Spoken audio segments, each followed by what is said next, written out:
Thank you. Welcome everybody to the full meeting of Children's Services Overview and Scrutiny Committee, held in part by Teams and part in person. Please note that this meeting of the Children's Service Overview and Scrutiny Committee is being recorded by the Council for live broadcast and will be published on the Council website for a minimum of 6 months. The meeting may also be recorded or streamed live or subsequent broadcast by members of the public, although ultimate decision for this matter lies with the chair in case of disruption. Please could everybody present please follow these ground rules. Only speak when invited to by the chair. If accessing by Teams, always turn on your video function when invited to speak and state your name. Please use your microphone when speaking and please mute or turn off your microphone when you're not talking. If accessing via Teams and would like to speak on an item, please do so by utilising the raise hand feature in the bar at the top of the Teams window. And I also, in Children's Services, ask if members of the committee in person could do the same, because it helps me keep an eye on who wants to speak in order. If a vote is required on any issue, the Democratic Service Officer will call out each committee member by name in turn, starting with the chair and vice chair. Please respond for or against or abstain. For those in the room, please note that if the fire alarm sounds, please exit the building by the way of the nearest available side fire exit route and make your way to the ground floor or the multi-storey car park. Finally, please ensure background noise is kept to a minimum and mobile phones and other devices are turned off or switched to the silent for the duration of the meeting. Okay, agenda item 1, apologies. I know we've had apologies from Councillor Geary and Mark Saxby, Councillor Rocker and Councillor Lisa Northover. Do we have any other apologies at all? No, Chair. And 2 substitute members. We've got Councillor Paul Hillard substituting for Councillor Geary. Do we have any other substitutes at all? No, Chair. Agenda item 3, declarations of interest. Do any councillors have any disposable pecuniary interest or any other local interest on any items on the agenda? Paul. Thank you, Chair. It's just for transparency. I'm Chair of Governors at Highcliffe School. Thank you very much for that. Anybody else? Thank you very much, Chair. Yes, I'm a governor at the Bournemouth Collegiate School and at Tregonwell School. Thank you. Thank you very much. Fizz. Hi, Chair. Yeah, I'm a governor at Oakdale Junior School. Thank you. Thank you very much. Anybody else? Oh, Sandra. Yes, thank you, Chair. I can hear my echo. What have I done wrong? You're not muted, Sandra. Yeah. Proper microphone.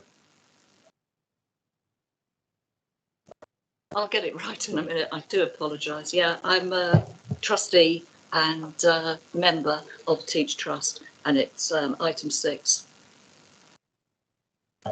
Thank you for that. Okay. Public issues. Now we've had a public question. The question has been emailed out. Also, sorry, I've missed the minutes and the action sheet. Minutes. Was there any issues on the minutes? Anybody?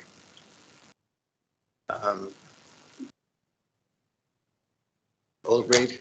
Yeah. Okay. Thank you very much. Action sheets. Now, the action sheets at the moment, which I know are being pursued, are there any other issues that people with action? No. In that case, I can actually now sign the minutes like we used to do in the old days.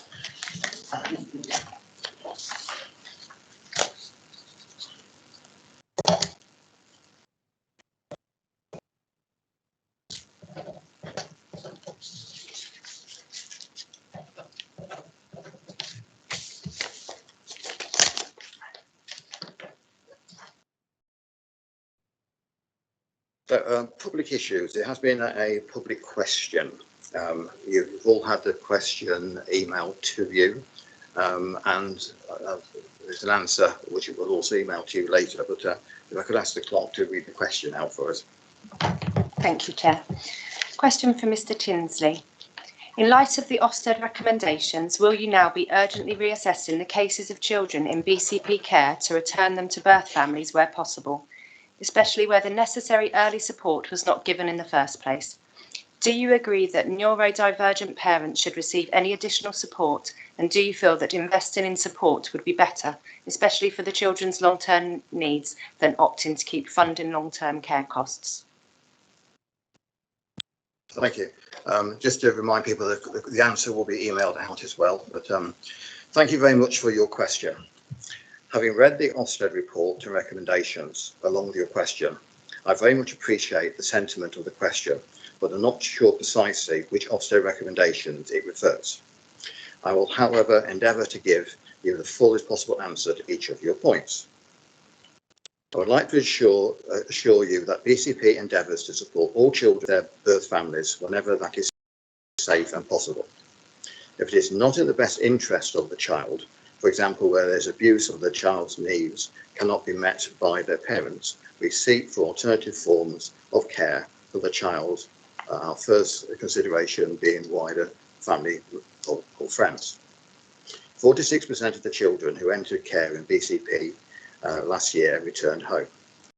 A further 20% of children who came into care in BCP last year went to live with wider family and friends, caring for the child as a foster carer or under special guardianship arrangements. For children who cannot return home to their wider families, BCP has a duty to secure children a permanent and safe home for adulthood and beyond. Some children are fostered under a Section 20 agreement where birth parents share parental responsibilities with the local authority. Others are made a subject of a care order where the local authority holds parental responsibility. A care order is made by a judge who will carefully consider the ability of parents and wider family to care for the child prior to making the order. Under both of these legal arrangements, BCP is required to encourage contact with birth family wherever that is safe to do so. There is a statutory meeting every 6 months which considers the views of all those involved with a child, including birth family and child and professionals. The meeting considers contact and whenever the plan should be for the child to remain in foster care. It is possible for the child to return home on a care order and for the care order to be revoked when the parent has shown they can provide safe and secure home for the child. An adoption order is different. It's made when it is believed that by the council and the judge that parents are unable to make the changes necessary to safely care for the child within a reasonable timescale for that child. Unlike other orders, an adoption order is permanent. Although contact with birth parents is agreed as part of the adoption order support plan, parental responsibility reverts to the adopters and cannot. Other than when children are adopted, the potential for the child safely remains under review and is formally considered every 6 months. Most children return to their birth families quickly. As explained, above 66% of children who came into care in 2021 returned within a year to parents or wider family. In some instances, this may take longer than a year. In 2020 to 21, 25% of children left BCP care to return to their parents or birth families. We seek to offer all parents additional support to keep children at home. BCP accepts that it is on a journey to ensure that all children with additional needs access high quality assessment and coordinated support. BCP Children's Services and their parents have been working on plans to develop a range of support that can be offered to families. Where parents have additional needs, the additional services across the specialist services and support from within adults and children's services, and will support parents to access specialist services as appropriate. As previously stated, BCP would always prefer to support children to remain with their families, but must also support those children who cannot remain at home. It's quite a long statement, but I hope you've all got lots to say in MNs instead.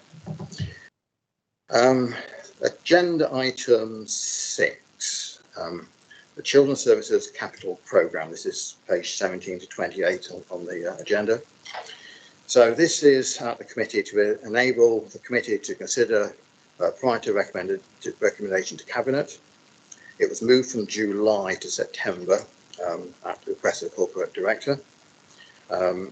Andrew Hind, the Interim Pupil Placement Planning, Admissions and School Funding Manager, I believe is going to present the report. So welcome, Andrew. Thank you, Chairman. I will summarise the key points briefly and provide a little additional information, but not too much. You will find at the appendix a summary of the money that is in the capital programme, its sources and what is committed, and that is explained further in the body of the report. But there is a substantial sum in the capital programme, and there are lots of opportunities for developing the estate of the schools and academies in BCP. In the report, there is a brief summary of the projects that have been completed since the start of the previous financial year. These include projects in both the mainstream and special sectors and in all parts of the district. I'd just like to draw attention to a few of those, some of which I've visited recently. So, for example, Canford Heath Junior School has got an additional classroom that has been provided as a satellite for Winchelsea Special School for 12 pupils. This is a project that enables children with speech, language and communication needs. It's a very nice room, a big room that has been converted. There is external area dedicated. The pupils there are on the roll of Winchelsea, but they do a lot of social activities with pupils at the junior school. There is also a new life skills base at Winchelsea Special School itself.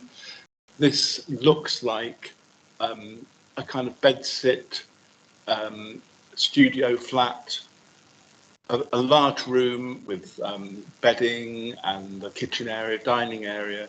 This has been provided for life skills classes for 16+ children, and that facility will be made available to other special schools, other learners who could benefit from that kind of facility. Again, it's a very impressive project. It's a wonderful space. The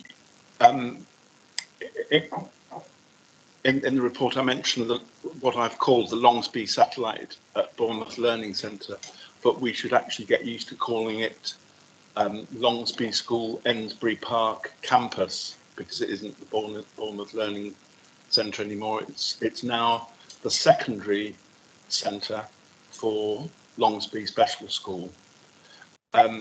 I know that you requested and were offered the opportunity to visit the school. If you haven't done so, I would recommend it. It is a beautiful conversion of the building, which I didn't know in its previous form. Clean looking building in immaculate condition.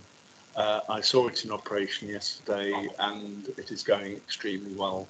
So that project, although it had its troubles, finished up as a very high quality project, which the school and its pupils are appreciating. At Magna Academy, there is another satellite for Winchelsea Special School. This is for secondary age pupils. 2 quite small classrooms provide a learning base for children. They are following an academic curriculum, so they are studying the same subjects or similar subjects to children in mainstream schools, and some of that teaching is delivered in partnership with Magna. Again, it's an impressive facility. In common with all the satellite schools, the children wear the uniform of the host school, so they're made to feel as if they are part of the host school, and there's a lot of joint working with the staff as well as the pupils, but that's another impressive facility. Perhaps the biggest and most important one in terms of the scale of the financial commitment, the new school building for Hillbourne Primary School. This is almost finished. It is due to be handed over at the beginning of November. It's a 2-form entry new primary school building. The process for occupying will begin, I believe, at half term, and then shortly after half term it will open to pupils. The handover of the whole site will take some months as the old building is demolished and parts of the site are handed over. I haven't seen inside it, but the project managers tell me that it is immaculate. So that is a very important achievement, and one which I understand has a history going back at least 10 years. I haven't spoken about the other projects that are listed in the report because I haven't seen them in person, so there's not very much that I can add. But there is a substantial list of achievements that the council, I think, can be, and which are providing new capacity and high quality capacity.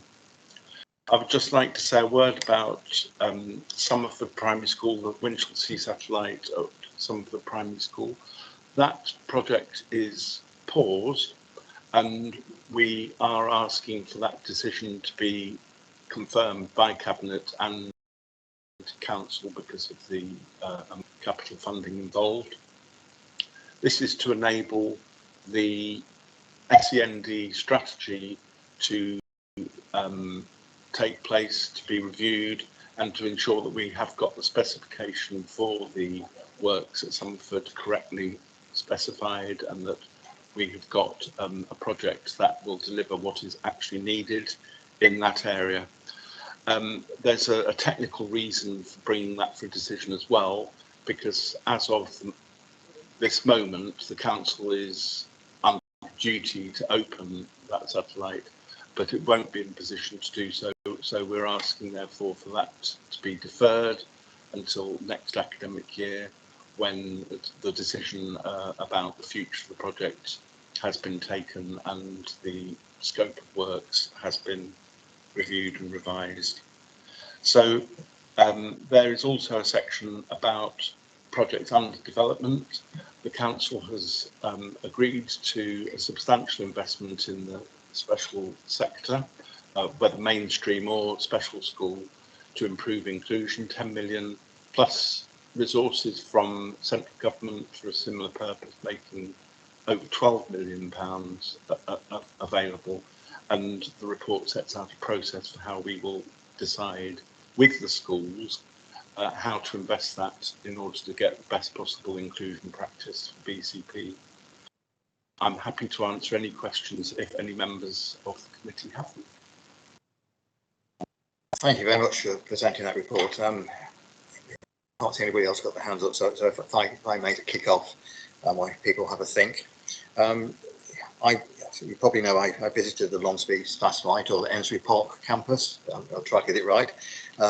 Really enjoyed the visit and had a good look around, saw it in action. You noticed that the mugger and the solar panels are still waiting. Now, I believe the mugger is actually quite important for the children there, and I know they were very much looking forward to it. Can I ask what sort of timescale are we on with that now? The hold-up for the multi-use games area, the mugger, was around planning issues. We believe those are resolved, and we are hoping that the works will begin at or around half term. It's planning really which is the issue, just to ensure that we've got the approval for that.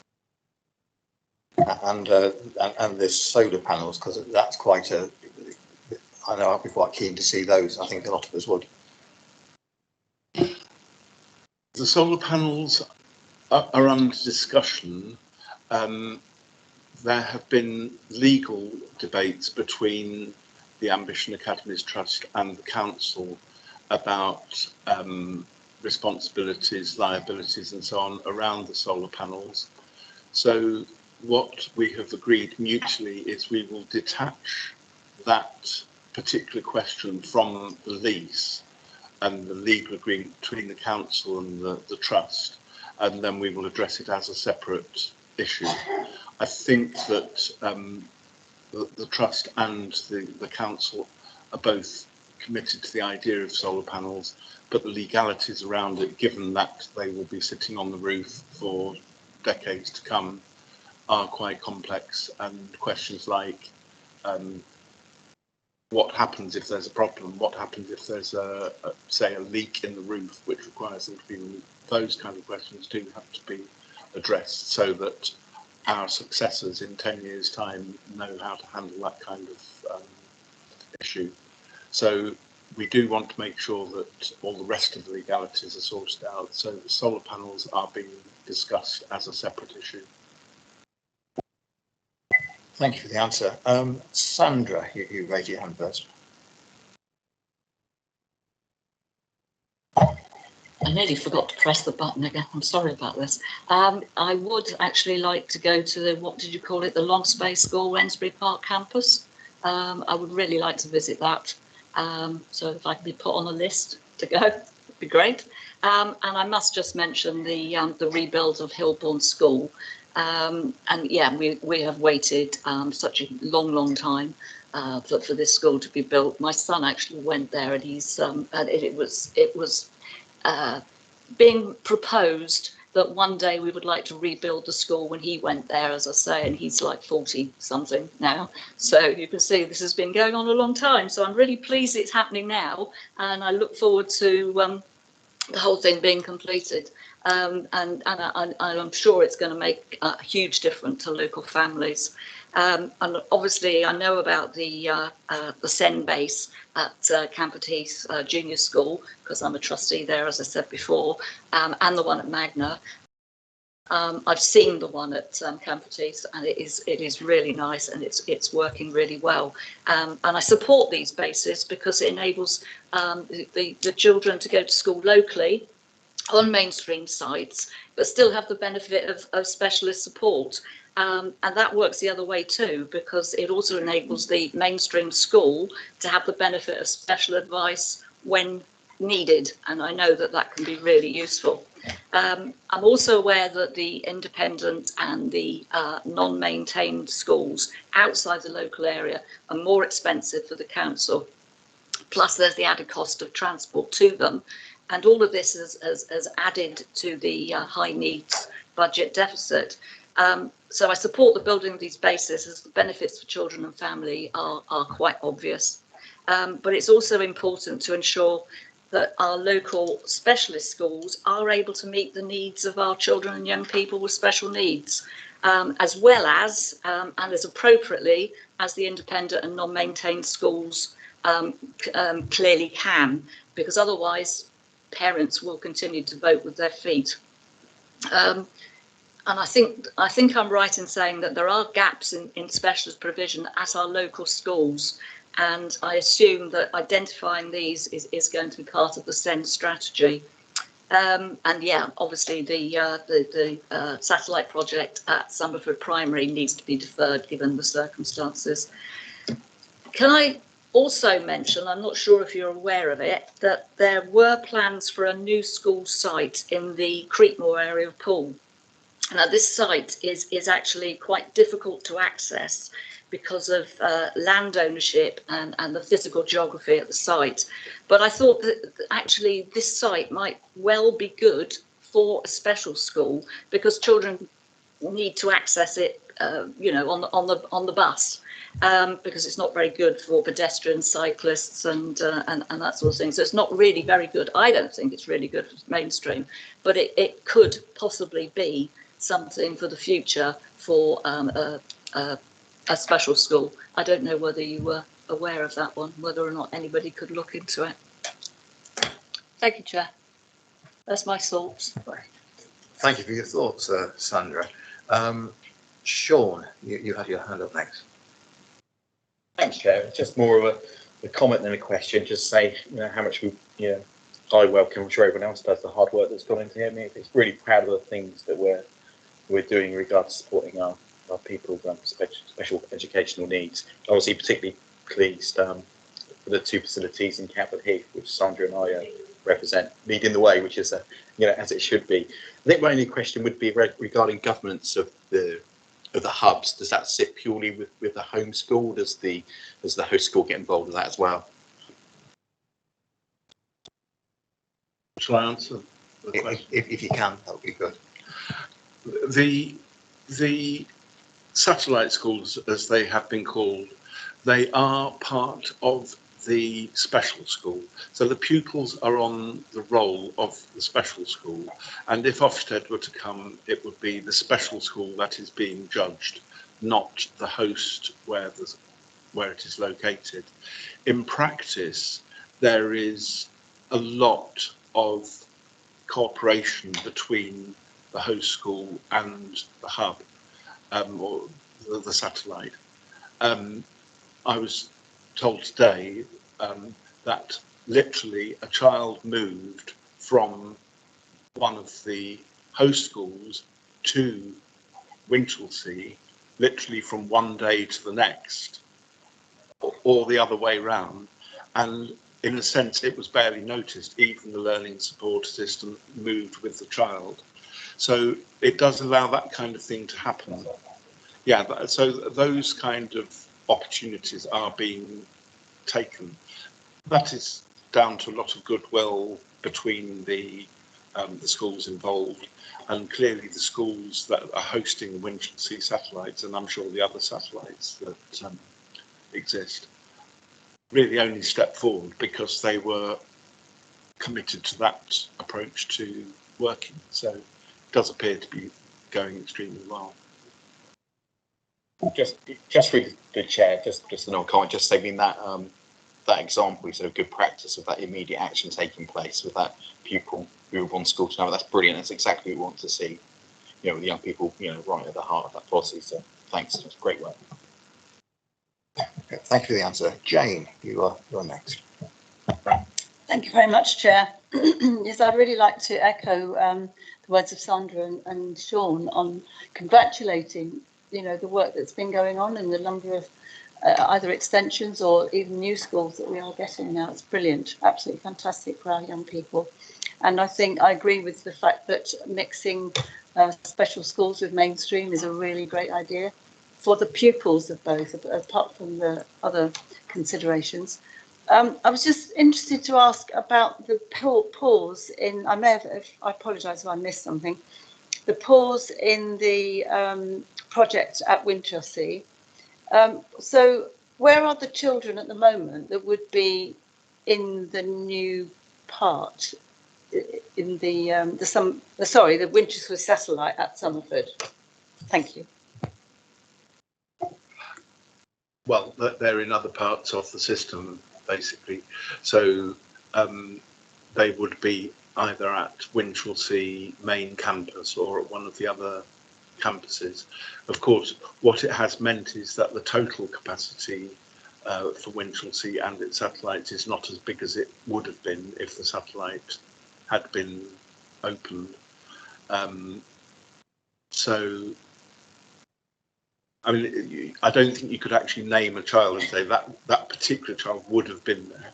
Clearly, one of the things that would have been very different about some of the other satellites is that at the moment, Winchelsea and its satellites are based in the Poole area, and this would have created capacity in the Christchurch area.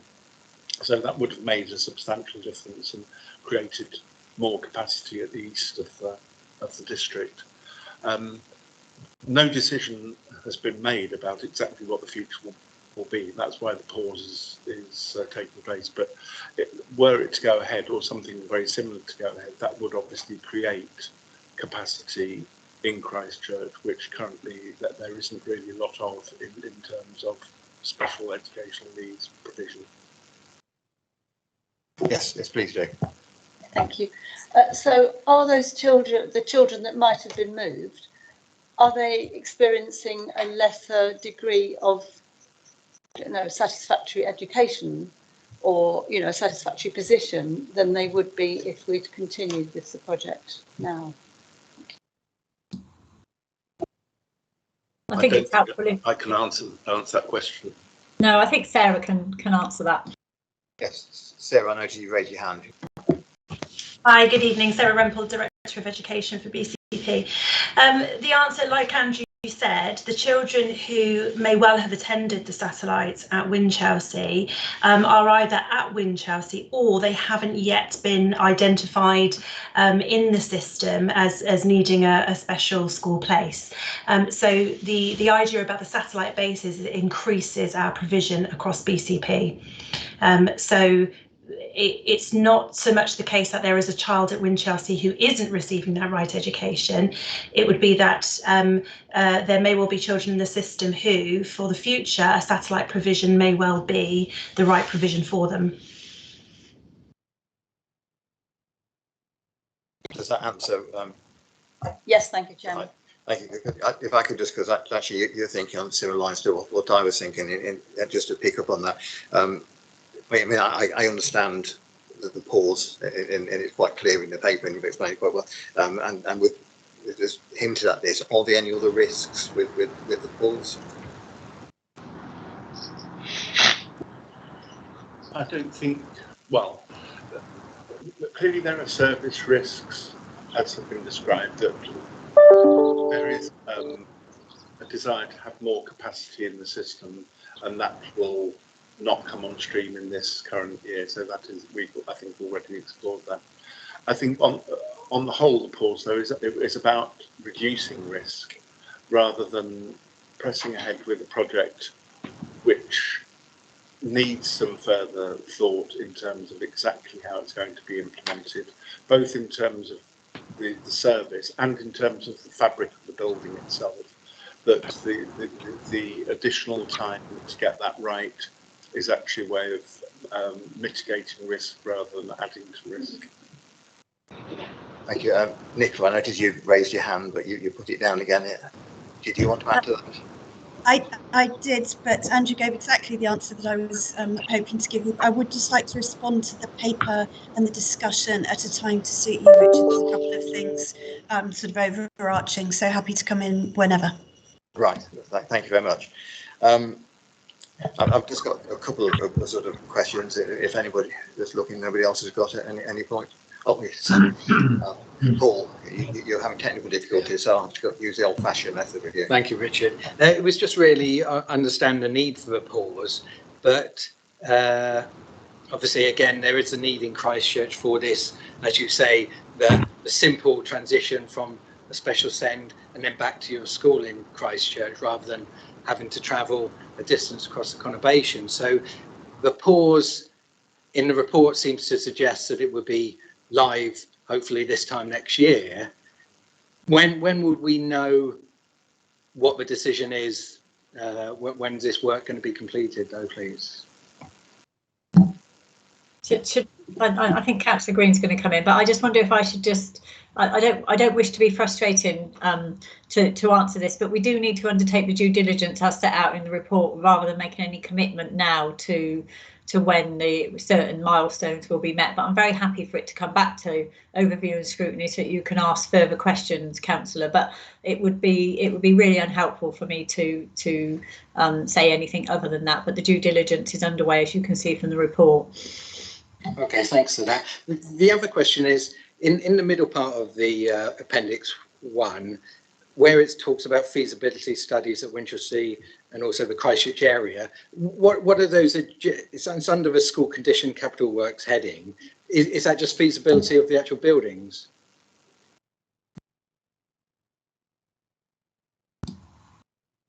A feasibility study is the construction professional view about what we might want to do for service reasons. So we might come up with an idea that it would be nice to have a satellite or a new school or resource base, whatever it might be, but we in Children's Services are not construction professionals, so the feasibility study is what we request from our colleagues in property services, and they look at the fabric of the building and try to understand what it would actually cost to deliver what we want. So there will be things perhaps that we don't see with our Children's Services eyes, such as asbestos or problems with wiring or structural issues. So the feasibility study gives us the information about that and should give us good cost information, so that when we press the start button for the project, we've got a secure idea as to what the cost of the project will be. Thank you. And I know I'm pushing it, but finally, can you give me reassurance, or give us reassurance, please, on the Section 106 monies, that we're not just sitting on the money, that it does get spent within a suitable time period on either schools directly or across the conurbation? Thank you. Section 106, at the moment we are mainly focusing on getting money in on some of the major planning applications across the district. From recollection, you might have the figures in front of you, which I don't have on my screen right now, but about $750,000, I believe, is in the bank. What we have to do is to make sure that we spend it in accordance with whatever the agreement is, or otherwise we risk the developer asking to have the money back. Yes, developing plans to meet growing numbers is on our agenda, and it does link with the other reports that we're discussing today. Thank you for those answers. And actually, just coming back, because I've got just two questions, and one of them links very much into what you was just talking about, because the pause is also, if I remember rightly, reading the notes, all linked with the new SEND strategy. So, and was talking about maybe having sight of this again at a future date. My question was, when is the best time for it to come back to Children's? And I'm probably asking Elaine this, unless anybody else has got any ideas on that. That's fine, Chair. I mean, I would say that I don't know what cycle we're in for availability for the next ONS. But I would say certainly October, well, we're coming into October, so end of October, November, we would be able to provide an updated position. Thank you. That's a nice, precise, crisp answer. Thank you. Yes, so we'll hopefully get it onto the agenda then. But I also know that we've got quite a full agenda coming up. And the other one was looking at, and this is reassurance, being an ex-teacher, Hillbourne on time and on budget, which is great. Handover 11th of October. 2 inset days after half term for them to move, I'd imagine. Since this paper was written, any chance that it's going to overrun? Is there any just knowing what it will do to the school if it doesn't happen at half term? As far as I'm aware, everything is working well. I did walk past the site today, and everyone, all the contractors looked happy and busy. And the project manager hasn't communicated any concern, and is confident about the handover and the budget, and just as importantly, the quality of the work. I haven't seen the inside of the building. The outside is complete, really, but it will be the fitting out inside, and I think they are on the the last phases of that, really, before the handover. Thank you for that reassurance. No other questions, I don't think. So it just leaves me to summarise, because we've had quite a wide discussion. We now know we have to call it Enfield Park Campus, not Bournemouth Learning Centre, which is great. We talked about the mugger and the planning issues on that, and also the legal issues of the solar panels and the lease. We talked about visits, and we know we've got at least one other councillor would really like to visit, and lots of support and congratulations, I think, for these satellite centres and the work that they're doing.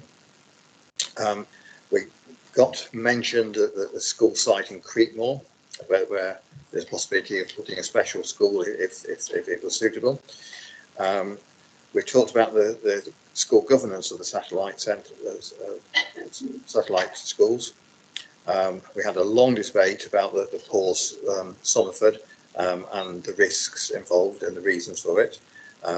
We talked about Section 106 money and where the pot is, and the timeline for it coming back to us as a committee. Now, it just really, for the committee, we just got to say we're happy to recommend this to Cabinet, and we're quite happy to recommend to Cabinet pausing the school. There's no dissent on that, is there? Okay, in that case. Richard, I'm very sorry to interrupt. Nicola, yeah, sorry. I'm terribly sorry, and if you'd like to go through the recommendations, but I just wonder whether you'd like me to speak afterwards or before you actually make your recommendations, in case I do anything that makes you think otherwise. Well, sorry, I didn't notice your hand, Nicola, so do you want to speak now? Thank you, and I will try to be brief, and thank you very much for the discussion. But I do want to, I think it's really important actually to say a little bit about governance of this programme, bearing in mind the interests that the Overview and Scrutiny Board have taken in the finances of the panel. Richard, I'm very glad that you were able to attend the meeting. I think it was the 19th of July, was it that long ago, when Terry Reynolds and I attended the Overview and Scrutiny Board, because we need to be clear that historically BCP didn't always perhaps have the correct programme management around capital work, and we were able, I'm very pleased to tell you, to give Overview and Scrutiny assurance that that is the case. And the way that that happens is that the Children's Services Capital Board, which Andrew Hind keeps us in shape on, meets fortnightly currently, and we look at the details of each project which is coming forward. That reports in turn into the High Needs Block Recovery Board, which then follows on through any financial implications into the into Cabinet and Council via the medium-term financial reports that you would expect. So that stuff is transparent, I hope, now from the very beginning to the very end. So I'm very pleased that you're taking this report, but as they come through in the future, I hope they'll seem a lot more familiar to you, because you'll find them in other places. But this paper is linked inextricably with other work which is going on around the commissioning of the right send provision, and that speaks to the reason for the pause at Somerford Winchelsea site, that it's really important that we not only de-risk that project, but actually we take the full opportunity of making sure that it provides for the right children based on our own analysis. And it brings along improvements along the way with our appreciative inquiry more generally, and helping to use that capital to provide our mainstream schools with opportunities for them to bring about fully inclusive practice. And of course, we need to link again inextricably with the recent Ofsted report into SEND, and along with the written statement of action. So there is that continual circle. Just one thing I have to say is that Councillor, Sandra has raised the potential of a new school. There are currently no plans being progressed for an additional school. If there were, it would be progressed through consultation through the appropriate routes. So I just need to be absolutely clear that while we're exploring many satellite possibilities, and indeed the use in mainstream schools, that's the direction of travel currently. So thank you very much for letting me come in there, and I apologise for coming in late. Thank you. Well, thank you as always for your input. I don't think, because we've got the recommendations, I think we're all happy with them. Thank you for that extra bit of clarity and the knowledge that we're not going to build any more schools at the moment. So I think we need to go on to agenda item 7 now. The Ofsted Improvement Plan Progress Update. So this is a current item. We have to keep clear which Ofsted we're talking about for these at the moment. So this is a current item that comes to each of our meetings. I think Anthony Douglas is going to present the report. Well, it's a joint report, Chair, between myself and Elaine. Okay, well, who's going to start? Anthony or Elaine? Anthony can start if that's okay. Of course it's okay. That's fine. Well, good evening, councillors. This is a report you requested about the progress in social care improvement, and I suppose the context, as you've just talked about in the last item, is there is a big agenda in children's services because social care, SEND and education, the 3 main pillars of children's services, all need significant improvement. But also the pressures they're under, both after the pandemic and because of the rise in concerns like domestic abuse and mental health, the concerns come at a time of real service pressure, which makes improvement work even harder. So this report simply focuses on the social care side, and it says that there's been steady progress, not rapid, but not slow. And the report sets out in 2A to 2K the improvements, and we've tried to give you some factual information because we remember a couple of committees ago you were keen to have as much data and evidence as possible, understandably, to have something to scrutinise. So 2A and 2K show the improvements, and 3A to 3J show those areas where there's no significant movement or even an active deterioration. So there's clearly been a lot of progress. That's been important. For example, the areas of priority action Ofsted identified in their last focus visit, a lack of management oversight and poor planning for children in care, poor corporate parenting, poor use of the family courts. All of those have been genuinely transformed. Other areas, particularly those associated with the culture and professional practice, are slower to improve. So the question that Ofsted will have when they come for their next visit, their inevitable next visit to BCP, they're next week in Dorset for a full inspection of children's services. So they're out and about everywhere and inspecting in person.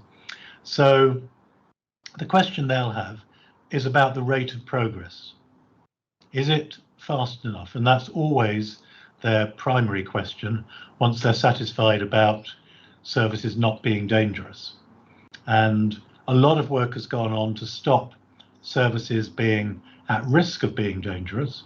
And there have been several blips over the last few months, particularly in the summer with the assessment service, which had a sharp dip. But encouragingly, the recovery programme did turn that around in 2 to 3 weeks, which in a frontline service is really impressive.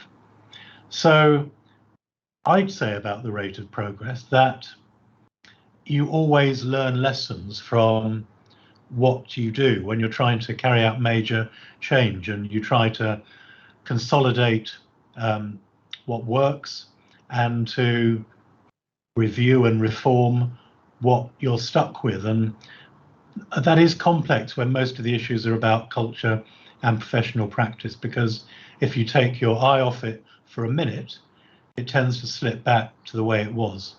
And that's the importance of management oversight. It will need significant support, this programme, for a considerable amount of time. And Councillor Green mentioned our appreciative inquiry, which should be with you in, I think, Nicola, October, we're hoping.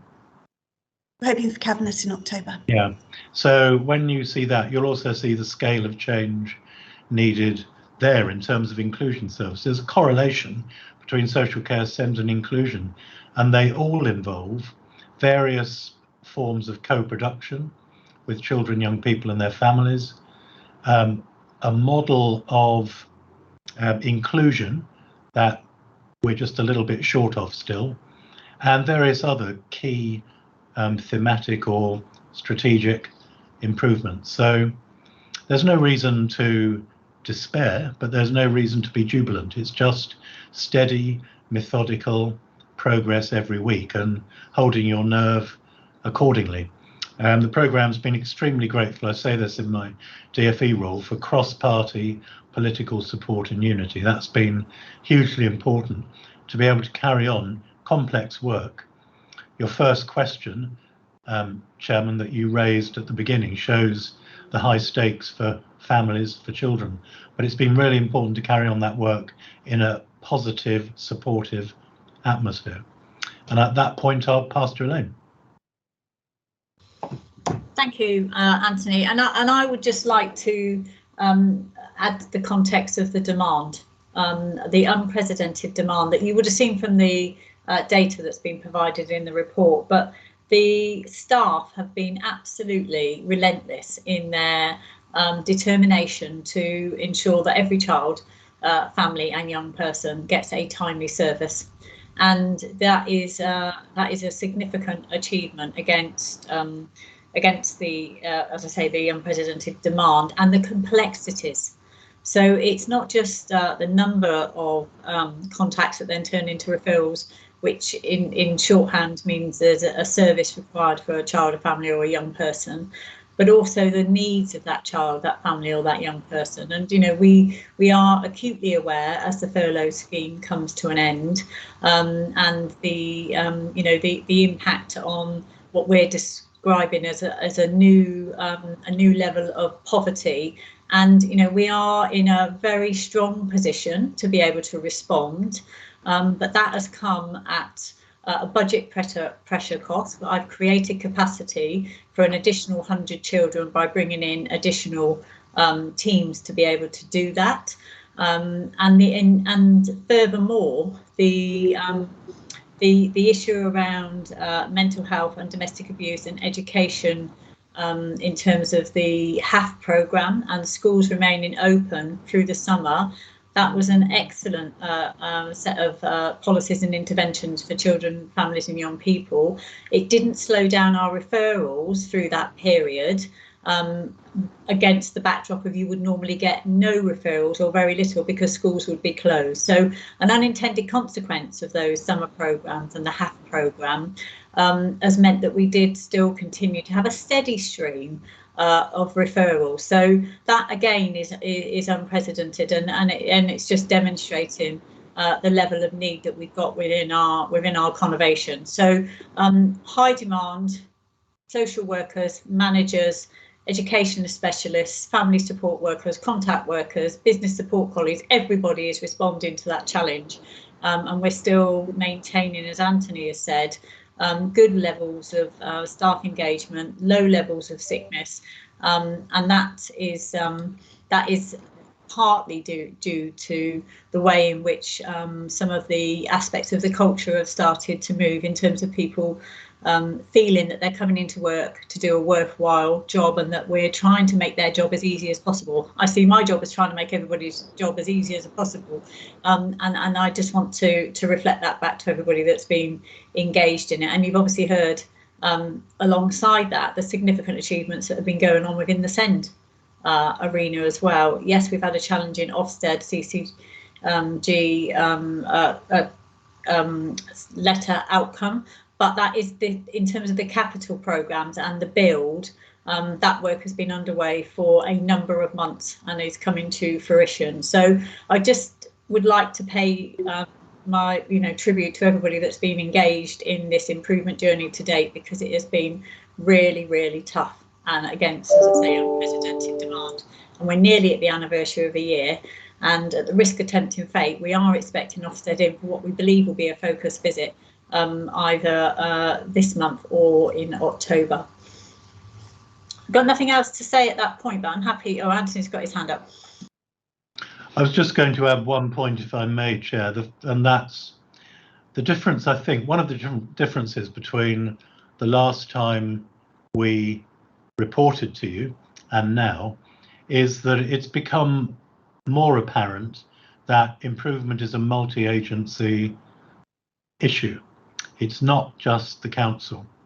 The SEND criticisms were equally of the council and Dorset CCG.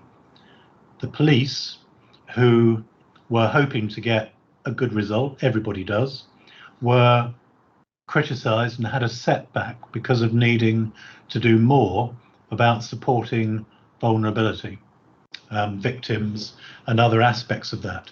And with many of the cases we're talking about, domestic abuse, mental health being a good example, you will often need in domestic abuse the police to be effective and social care to be effective, and sometimes health as well, if you're trying to help a woman escape coercive control that she may have been in for some time.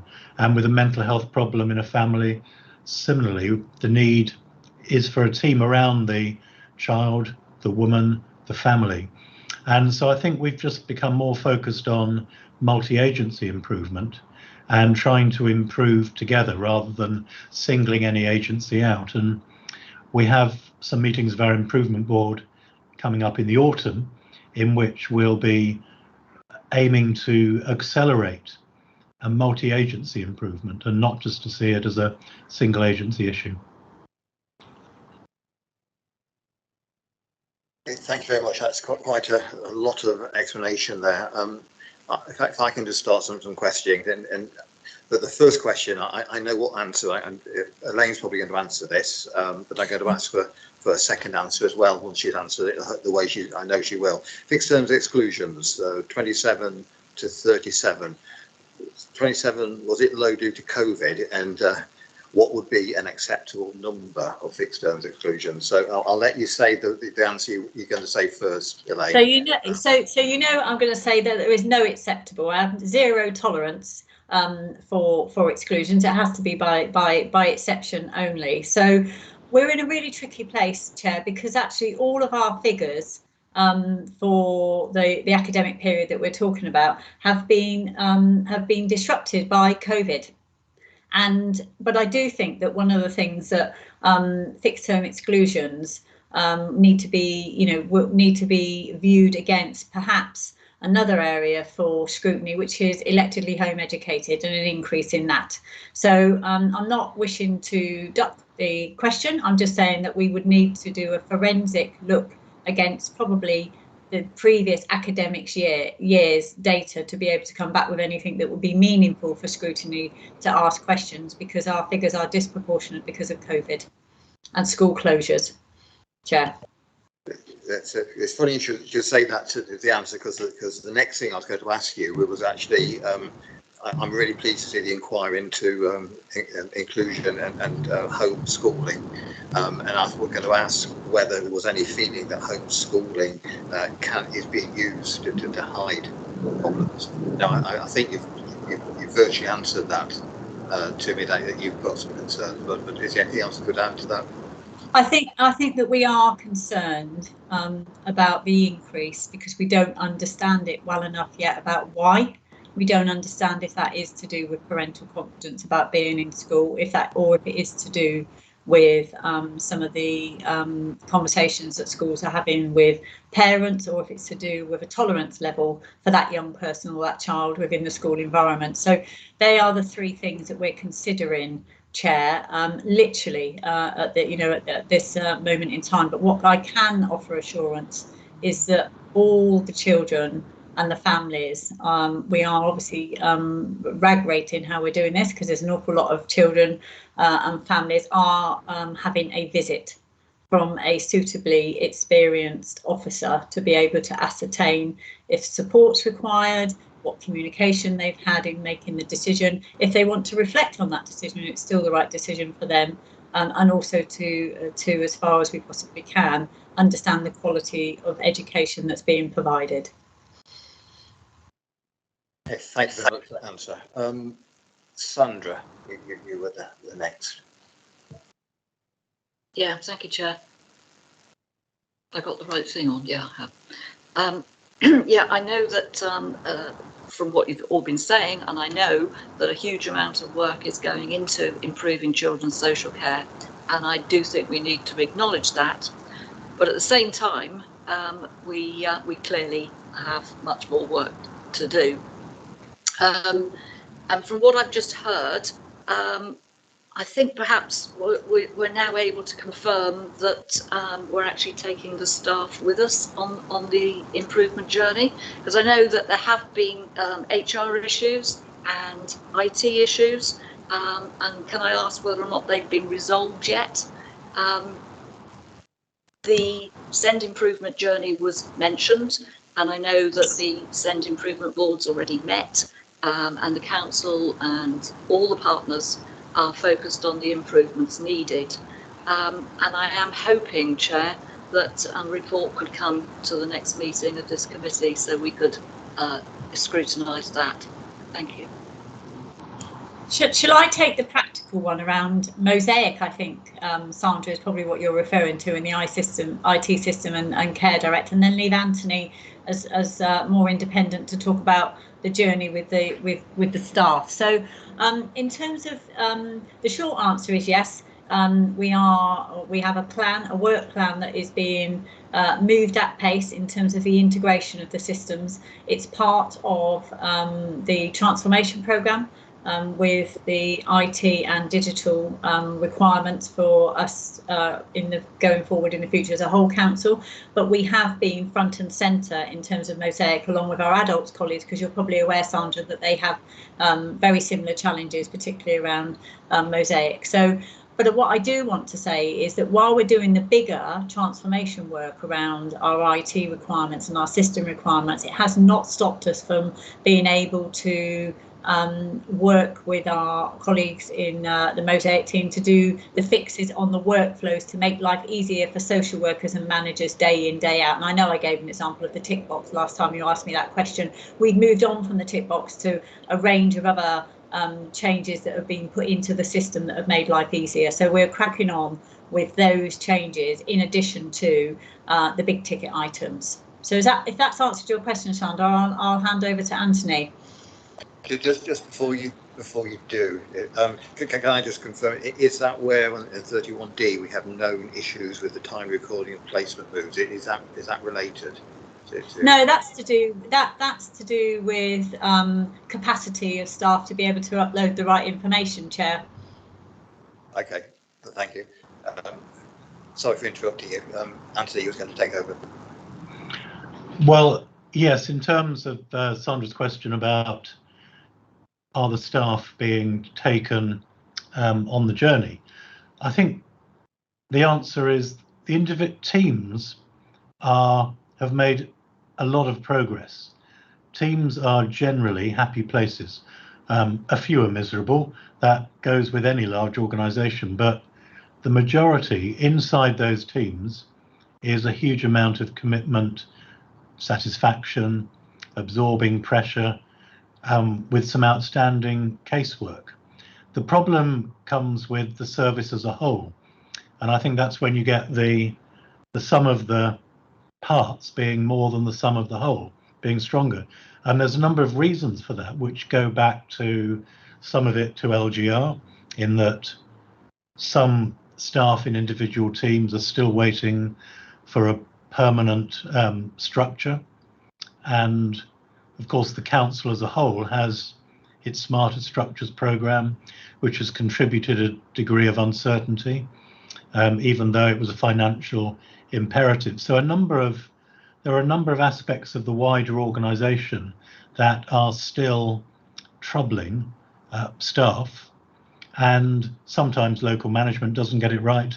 Sometimes senior management in children's services doesn't get it right. But I'd say that the teams, because the work is provided in teams, and that's where your morale needs to be, What we have to now resolve is the culture of the organisation, which includes corporate culture, and to support teams to carry on improving and delivering, especially when they're under pressure. And they've had some of them have had some terrific support, and the council's invested significant sums of money in adding in even whole teams when there have been big backlogs and pressures. So I hope I've made that reasonably clear. It's complicated, and I would imagine, if I'm right, that some of those morale issues are not common, not just unique to children's services, because, and it's, I think, true of any new council. I've worked at different points with a number where it's been difficult for them to establish a single integrated unified culture. And you could say, well, it's 2.5 years, what's the problem? But sometimes it does take time, but that's got to be the focus over the next 6 to 12 months. Are you happy with that, Sandra? Lisa, you are next. Thanks, Chair. So I know things are improving, but looking at page 31F, we've still got, obviously far too high number of children identified at risk of child exploitation. Are you confident that this is gradually, steadily going to reduce? And, how is this actually going to happen? I mean, it's obviously hugely worrying, to even have one child at risk. So actually, this is no, I'm not confident it's going to reduce, because we're getting better at identifying it. So you may recall a year ago, probably longer than a year ago, because time is just going so quickly, isn't it, that we weren't able to articulate. So it wasn't a year ago, actually, we weren't able to articulate what our profile was around any form of exploitation when it came to children's social care. And our police colleagues also recognised that they weren't able to articulate the profile either. We're not in that position now, which is why you've got the figures that you've got. And it is quite possible, Lisa, because you will know from the briefings that have been happening, we've had 3 police operations underway over the past 9 months. I would not rule out that won't, we won't have more as a result of us understanding better the levels of exploitation and gang affiliation that's going on within the conurbation. So it's an uncomfortable answer, but it is, in terms of children and young people and safeguarding, the more we know, the better we can protect. Thank you. Could I ask another question? Please do. Could you just explain, it was page 33J, I didn't quite understand the figures, sort of the agency rate being 27% and the vacancy rate is 21%. Would it be possible for you to take me through a journey of someone who hands their notice in, and sort of what's the normal period process from the worker leaving to when the post is filled, and what happens to the caseload, etc.?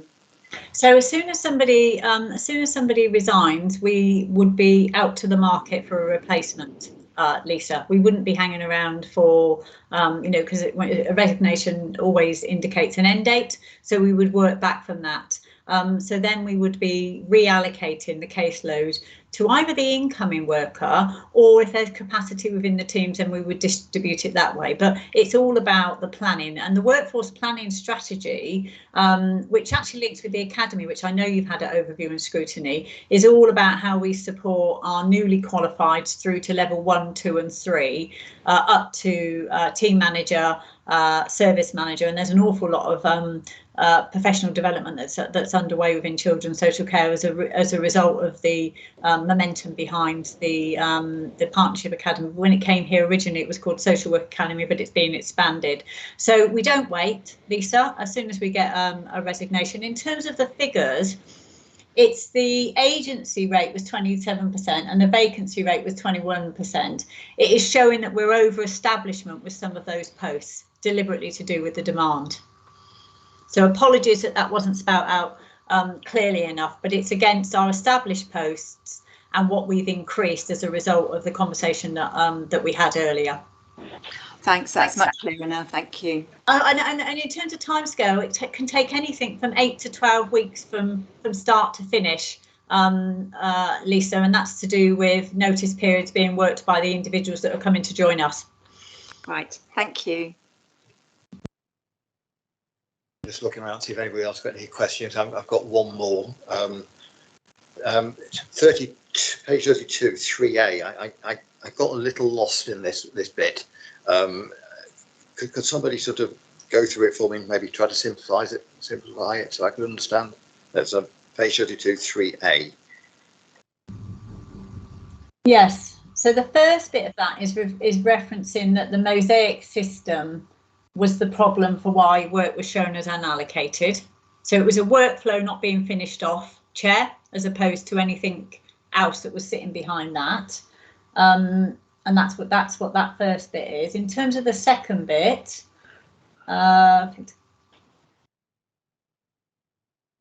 yes. So it is the same. I'm just checking that I'm giving you the accurate information to answer the question. So there is a gap between, so it is the workflow. So when a social worker leaves, there is a gap between the leaving and the reallocation, which then will show as unallocated. That's the other, and that isn't a fault of the system. That's absolutely right. To keep good governance on that child needs to be allocated in the system, so it will populate as unallocated. If you don't do that, you end up with work being allocated against social workers or managers or any other practitioners that are not in the service, and that's that is a really dangerous place to be. And then are you all right on B, Richard, on repeat referrals, or do you want me to unpick that as well? It was particularly A that I needed unpicking, but yeah. Thank you. I get that now so much better. Fizz, you've got your hand up. Yeah, thank you. I just wanted to come back to the section that Lisa had highlighted on page 33J to do with workforce stability. And I was just wondering whether do you think that it's does that have anything to do with house prices around here as well? Because I know that we have one of the worst, or possibly the worst area in the UK, isn't it? That outside of London in terms of house prices compared and home rental compared with job salaries and social care and any of these sort of care related work. I imagine is sort of lower on the income, so it's going to have more of an effect. Do you know whether that's an impact in your workforce? I mean, it's a national problem, but what I can take you back to is the decision that was supported by ONS and then went through Cabinet for the recruitment and retention payment of £3,000. I don't know if you remember that, Lisa, but I know that other committee members will. So we introduced a recruitment and retention bonus to level us up against the salaries in the southwest, but also we were competing with the heavy market supplements of the London boroughs. So the housing issue, unless you're going to go into conversations and planning around key worker housing, which isn't just for social workers, I would advocate that's for teachers, that's for nurses, that's for all of the critical services, however you want to define those. It is a national problem. We are in a better position since this report was published.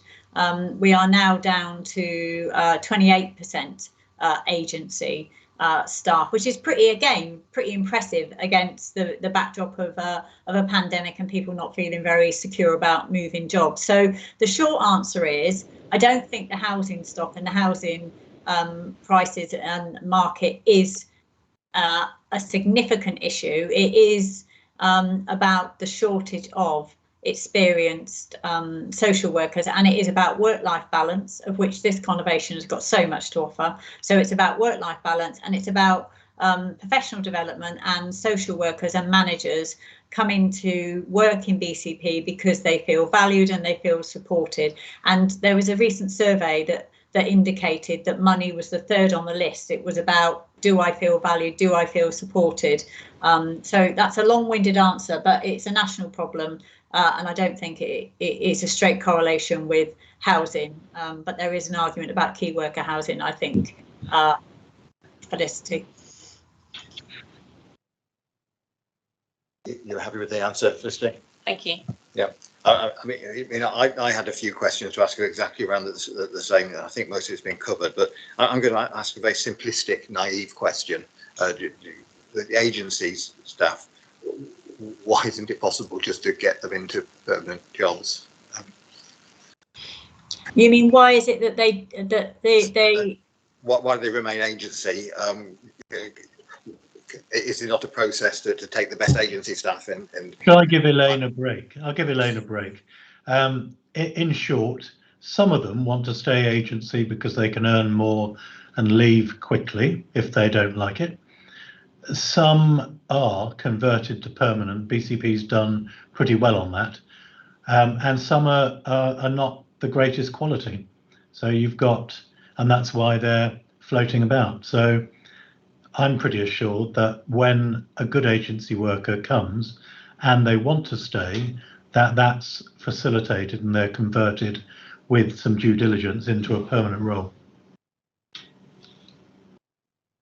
Right, thank you for that. Also nice, straightforward answer. Do we have anybody else? I'll just look over to Paul just in case you are now. In that case, let's just summarise.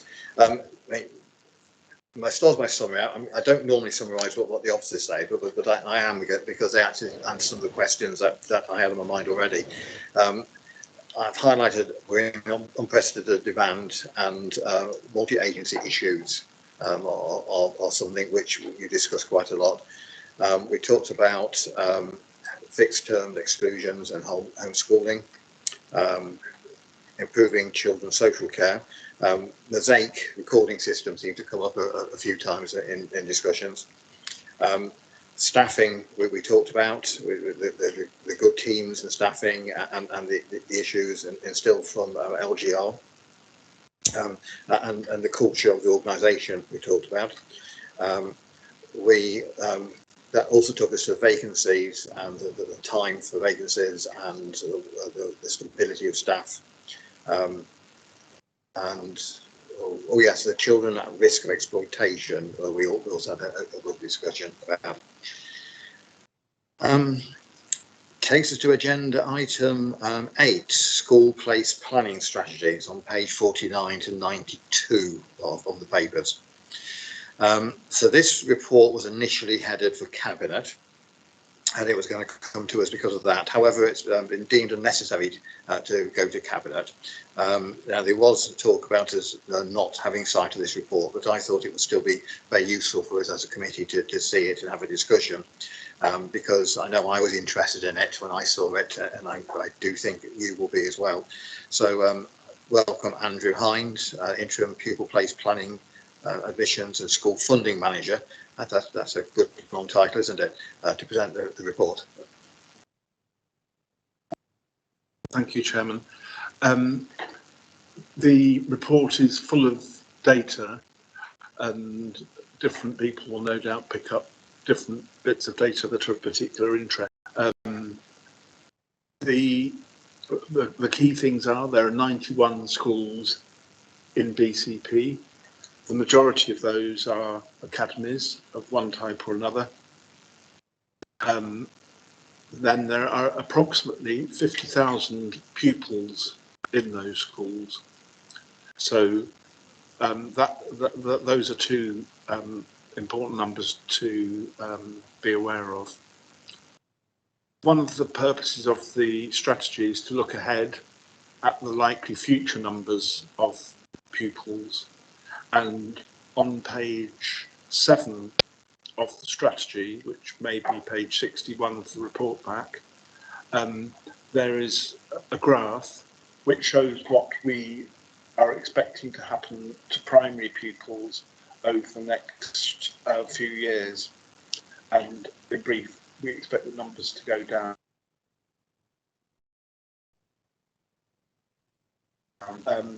Reasonably secure data because, of course, over the next 4 years, those children have actually already been born.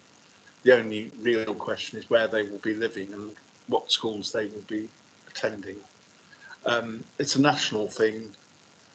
Basically, the population comes in waves. When there's a large wave of young adults, then you get a large wave of children. When there's a fewer number of young adults, you get fewer children. So we are expecting those numbers to go down. That's what the graph on page 7 shows, and the graph on page 8 shows the situation for the secondary phase. I should point out in both cases the graphs relate to the initial year of admission. So for primary that's reception, age 4, and for secondary that's year 7, age 11. What we expect to see at secondary is an increase over the next couple of years, and then a falling back. And eventually, of course, the falling numbers in primary school work through to the secondary phase. So the challenge is likely to be at the primary phase that some schools may suffer a serious reduction in numbers, because it doesn't tend to happen that all schools have the same experience. Very popular schools tend to fill up regardless, and the less popular schools tend to see their numbers going down. So we do have to be ready for the possibility that some schools will have lower numbers than they've had for the last few years. But this could be an opportunity or a threat. The opportunity, to link back to the previous discussion, is it means that there could be capacity in some schools to create resource bases, to improve SEND provision, to host a satellite school. The threat, of course, is that some schools simply become on the verge of viability, that they don't have enough pupils, their budget suffers, and there's a downward spiral. Clearly, schools have a responsibility to try and ensure that their offer is attractive, and we have a role in supporting them to do that. The underlying demography is not really in our control. With the secondary phase, there is a bulge, so we are expecting numbers to get tighter in the secondary phase. It's an interesting scenario in BCP because approximately 2,000 pupils come into BCP every day at the secondary phase to attend secondary school, which is the equivalent of 2 fairly large secondary schools. Those mainly, of course, come from Hampshire and Dorset, and they go to a variety of schools. Sometimes it will be the grammar schools, sometimes it will simply be schools that are on the edges of BCP, which are close and convenient for people who live over the border.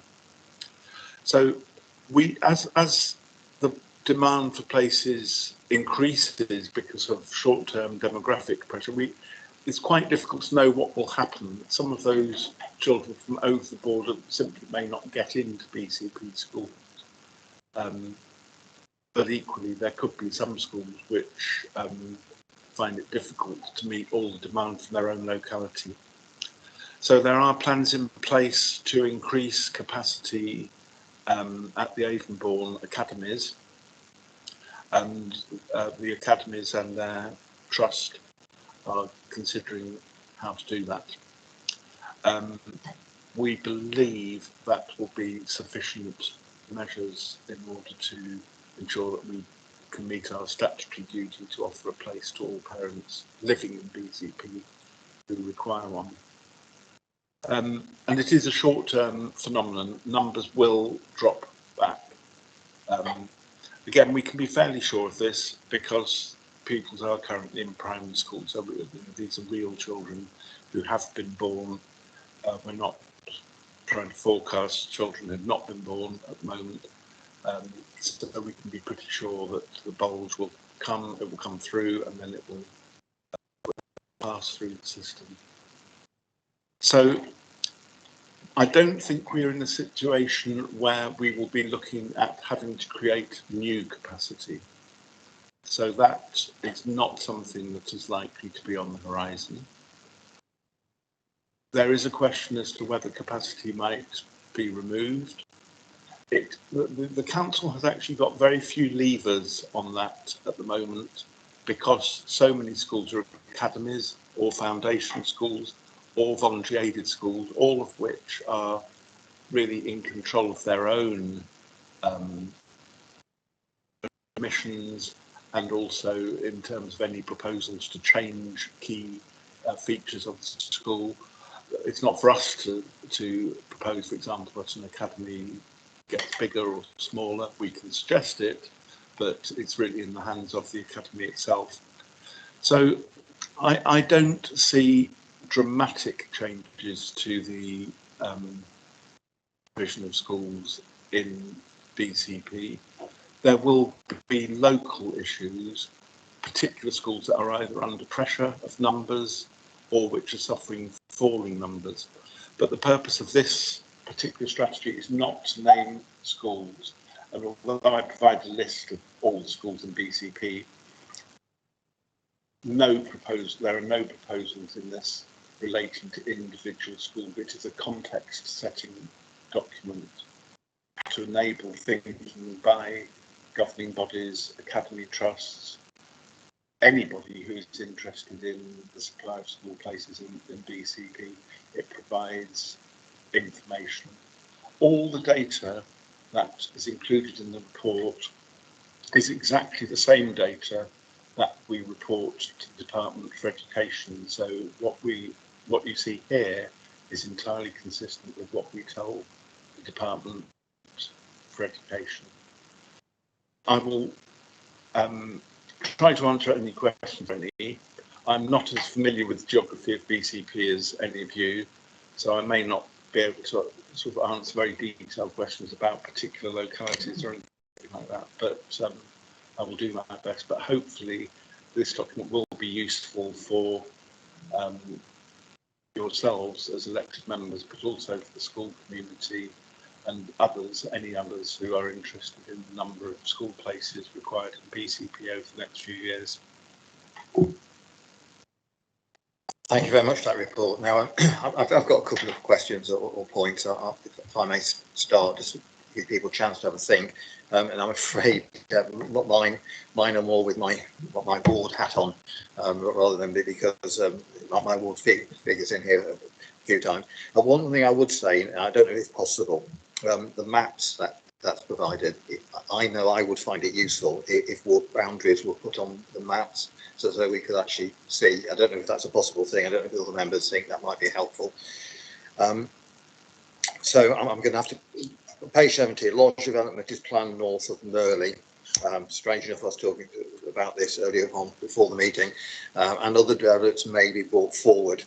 If such developments are provided, BCP Council believes that additional primary capacity will need to be added.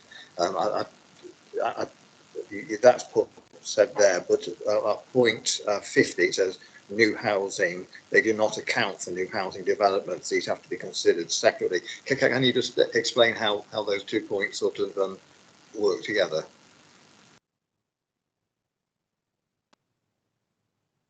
So page 50.5 new housing, and then page 70 large development.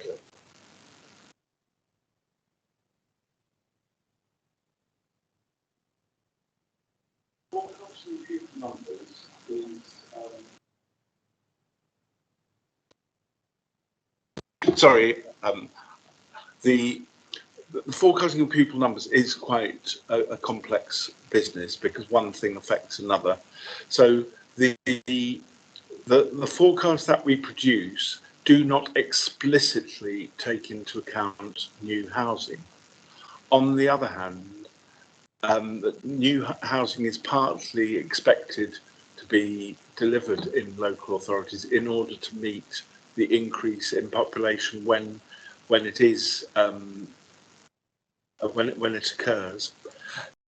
Now, in terms of how we account for housing, we do have a formula that is based on research done some years ago about the likely makeup of residents in particular types of housing. So we use that to begin with. So, for example, if there are 500 houses, there will be a formula that will say how many children we expect of different ages to live in that housing. We then have to make an estimate of when the housing will be delivered, because usually in a large development it's delivered over several years. So the rollout might be 50 houses a year, or it might be 100 houses a year. So we need to try and estimate when those children are likely to move in to the housing. We then have our discussions with developers, and the developer clearly will always try to minimise the contribution that they have to make, and we will try to ask for contribution if we think it's justified. So they will be looking, and we will be looking, what the current capacity of the school system is.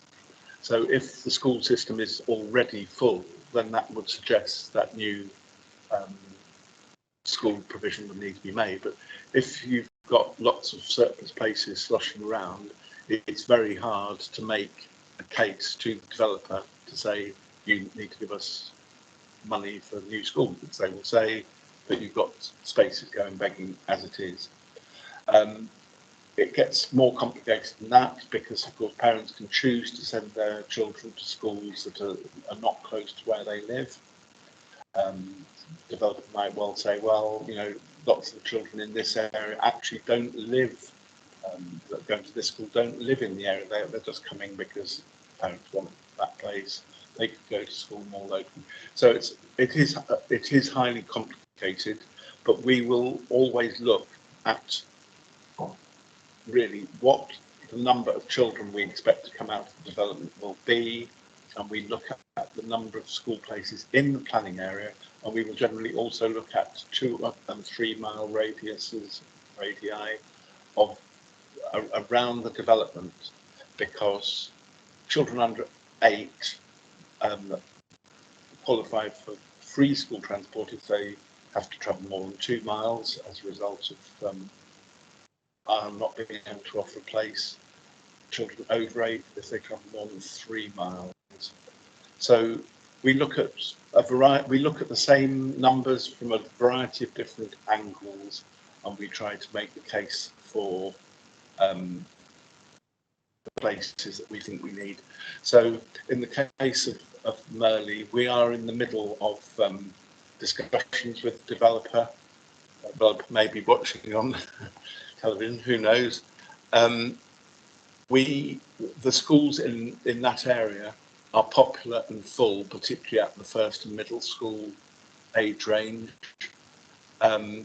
We believe that there is a case for contribution, and we are in the middle of discussions with the developer to establish what that should be. And I don't really think I can say any more than that. No, thank you, Andrew. You've been very transparent. I'm sure Chair will realise that we're in those conversations, so that we are limited on what we can say. But I'm grateful for the level of transparency that you have been able to provide ONS this evening. Yeah, I would also thank you for the answer, and I will say personally, I'm very pleased that these talks are going on. But I'd also say, of course, it hasn't gone to planning yet, and of course it may all be a moot point. Just in case the developer is listening.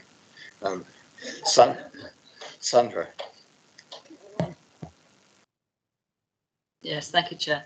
Well, I think this is actually a really interesting report. At school planning, I've always felt it's a bit like a giant jigsaw puzzle, and it never fails to amaze me how you put it all together without leaving out bits or having big holes in it.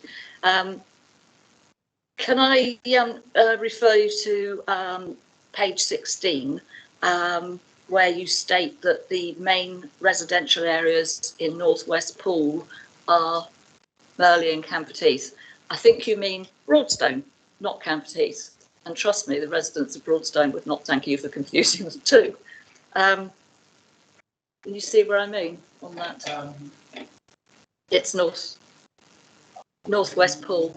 Yeah, it's the schools mentioned are Broadstone schools. Okay. Yeah. Well, in that case, that's Good, thank you. And page 10 mentions that in the same area, in the northwest Pool, there's the first middle upper school model, the 3-tier system, and it's shared with neighbouring Dorset. And it goes on to say you support the continuation of this model in that planning area. I'm one of the people that's survived Pool School's reorganisation under age of transfer a few years back now. And I was surprised by that comment. But perhaps you know better than me. You could confirm that discussion or consultation has taken place about continuing with that 3-tier system. Is that what they want now? Well, I certainly don't presume to make policy on behalf of the council, or to know better than you as elected members. I think that it is unusual to have a 3-tier system in just one corner of a local authority, when the whole of the rest of the local authority is on the more well-known primary secondary model with a few all-through schools. I'm not particularly attached to those words, and if it's the view of elected members that doesn't represent the position, then that's fine. But what I did want just to draw everyone's attention to is that there is a unique system of school organisation in that part of the district. As I said earlier, we have very little control as BCP about that now. In the past, it was open to local authorities to have a great big reorganisation and to change from one system to another. It's not really something that we can do now. It would be for academy trusts to bring forward proposals. I don't get the impression that they're minded to do that, but I'm not. If I've misrepresented the position of the council, I'm more than happy for that to be corrected or put in another way. I think all I really want to say is it's different to the rest of the district.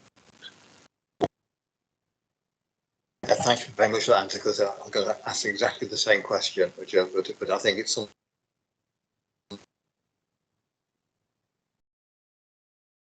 that we're not in other areas. Do any other members have any questions on this? Literally. Sorry, I forgot about the hand on Teams. Yeah, I just wanted to make a suggestion about the graphs. I'm not used to seeing this type of planning document for children's school places, and so it was really interesting to hear about the national change in terms of the number of 4-year-olds that there will be. But it would be interesting to see how often that occurs nationally. So is that sort of every 10 years that occurs, or every 20 years? And maybe if you could get the data, sort of having the previous 2 decades to show rises and falls, and this is just normal part of society, that would be a helpful graph to have. And then my second comment was just about sort of walking and cycling to school and the planning of that. Obviously, school transport has a huge impact on so many sort of working parents now, different from decades ago, and a huge impact on how the local plan and just everything. I was wondering if that was part of this, or if there's anything we can do about it. On the sort of historical time series data, the waves in the population tend to be spaced at about 20 to 25 years, which is the length of a generation. So the post-war baby boom is reflected about 20 to 25 years later, and then there's another echo, and so on until it flattens out. The lump that has moved through the system is partly due to that kind of effect, that simply there are bigger generations that have produced more children, and there was an additional effect with the higher levels of international migration into the country, which also swelled the generation of parents about 10, 15 years ago. The lump that's going into secondary now is partly as a result of that. In terms of the second question, can you just quickly remind me that? Transportation and walking and cycling to school. Yeah. Well, I mean, I think that because of the financial implications as much as the environmental implications and just common sense, I think everyone wants to try and minimise homeschool travel distances where they can. We have also, however, have to recognise the importance of parental preference in the school system. And often when children do travel longer distances, it is because parents have chosen a school that is a long way away for whatever reason. I think what we can do is to try and make sure that the supply of school places is as rational as possible. We're not forcing people to travel long distances, and another set of colleagues clearly has to work with schools to make sure that the schools themselves are attractive in terms of their educational quality, that parents will, for the most part, be happy with their local school and will not want to send their child to school 5 or 6 miles away. They will be happy with the school that's close by. Does that answer your question, Liz? Yep. Like the waves in the population and the baby boomers, and we have a lump now. Does that make them lumpers? I'm just wondering. It was a rhetorical question. Nicola, your hand is up. Thank you, Richard. It's just a couple of comments, really, and I quite understand Felicity's questions, and I am one of these people who finds place planning endlessly fascinating. I realise it doesn't float everybody's boat, but it really does speak quite a lot to what it is that our communities are looking for in schools, and it is clearly, and I hope this has come across to panel members, it is as much an art as it is a science. Andrew's referred to that, making sure we've got a rational supply of school places, but it does depend on so many other levers, many of which are beyond our control. In terms of those comments about population cycles, they also depend very much on the economy we've observed, and on quite micro population as well. Certainly when I was place planning in Bournemouth, we were undergoing a real bulge several years out of kilter with colleagues in Poole. So that gives you, I think, some of the, the sense of ebb and flow within different communities. We have perhaps more in common with the big cities at the time. So there are many things that feed into this.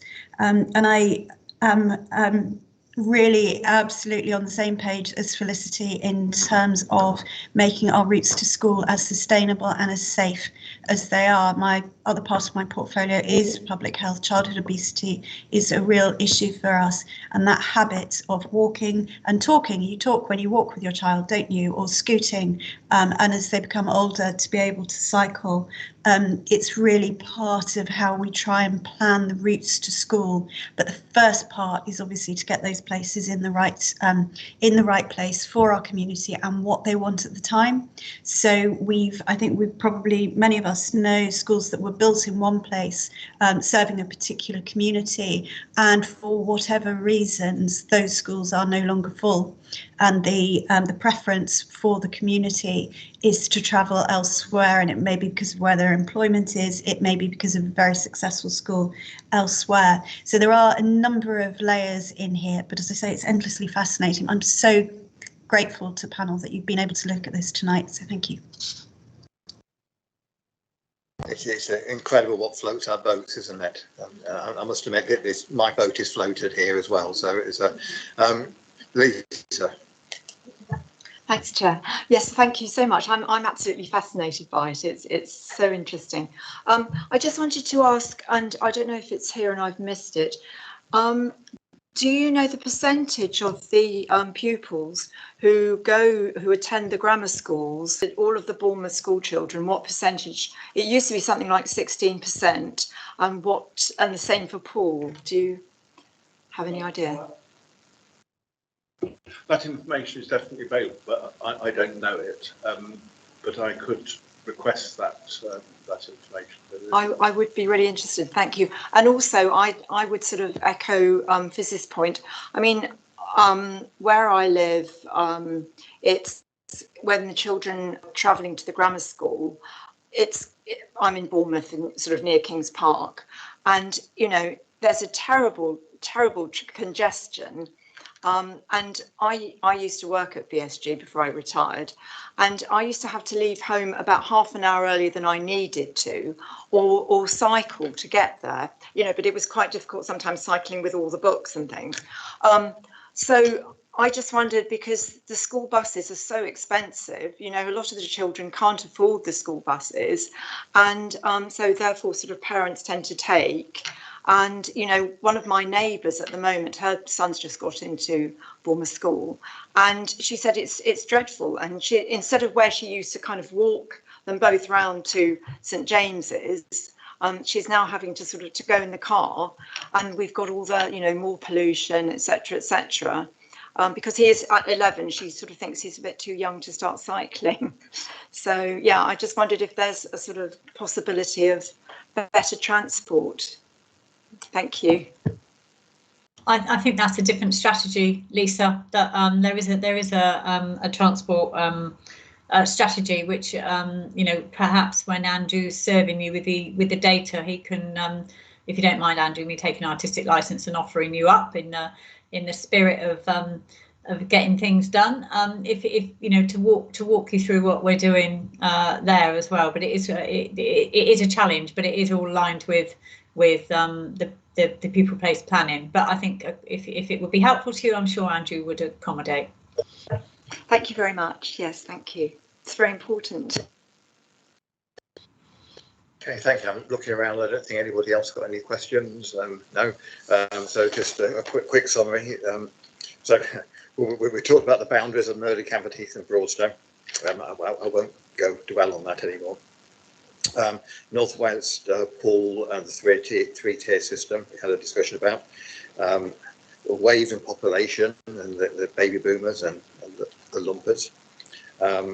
Just transportation, sustainable transport, percentage that go to grammar schools, and again more transportation. So we're on to agenda item 9, which is a portfolio holders update. Now, normally I have a quick conversation with Nicola and Mike about this. I haven't this time. I'm just wondering, do you have an update that you'd like to share? Thank you, Richard. Mike White here. No, I have no particular items. Thank you. I think it's been a good meeting. And Nicola. Thank you, Richard. I suppose really just to try and draw some threads together and to remind colleagues of papers that will be coming through the next cycle or two of Cabinet, and how they are collectively focused. Well, they sit as a background. They are collectively focused on the improvements we need to make across the area in the SEND system, and how many of those levers, and I'm very glad that you've looked at some of them this evening, seem to sit somewhere else. So capital funding, place allocations and so on, but how we're trying to take a holistic set of decisions to enable those improvements as we go forward. Okay, thank you for that's a nice short update today. Just item 10, items for information, just to remind you that these will be circulated after the committee using Modern Gov. If you have a problem with that, please do let us know. Forward plan. Now we've got some work coming up on the forward plan. We had a discussion, a number of us, after the last meeting, because we decided that after our last forward planning meeting that we had just before COVID started. We thought it might be time to have another one of these, and that is that is now being prepared, hopefully in October. Now, I know I've had some communication from Eddie with concerns, another update on knife crime and related issues. So that is sort of tacitly in there already. But look forward to somewhere in October, probably on the Tuesday evening, probably at the same sort of time, to make it easy for everybody, that we're hopefully going to have a forward planning meeting. Anything else on the forward plan anybody wants to raise? No. Oh, Sandra. Yeah, sorry, Chair, I couldn't switch on at the right time. I did mention earlier the send improvement, and I was hoping that a report could come to the next meeting. And also earlier, I think Nicola mentioned that the appreciative inquiry was going to the October Cabinet. So that might be something we want to look at some stage. Thank you. Right, thank you. Yeah, that is noted. So the next, Elaine, sorry, I just saw your hand. No, I was just picking up on Sandra's point in terms of timescale. We've got to publish our written statement of action for working back from the 7th of December. So I think to allow overview and scrutiny to do its job properly, we need to align us closely to that, Sandra, so that it can come and you can do your jobs basically. I think we can work offline with yourselves about the timing of it, but I'm advocating that it is synchronised so that you get the best opportunity to scrutinise. Okay, thank you. So note the meeting dates. The next one's the 3rd of November. My feeling is that we've done it nicely 10 minutes early today, which is good. I've got a feeling the next meeting may go on a little longer, looking at what's on the forward plan. So flash of coffee and sleeping bags next time. So see you on the 3rd of November. Thank you.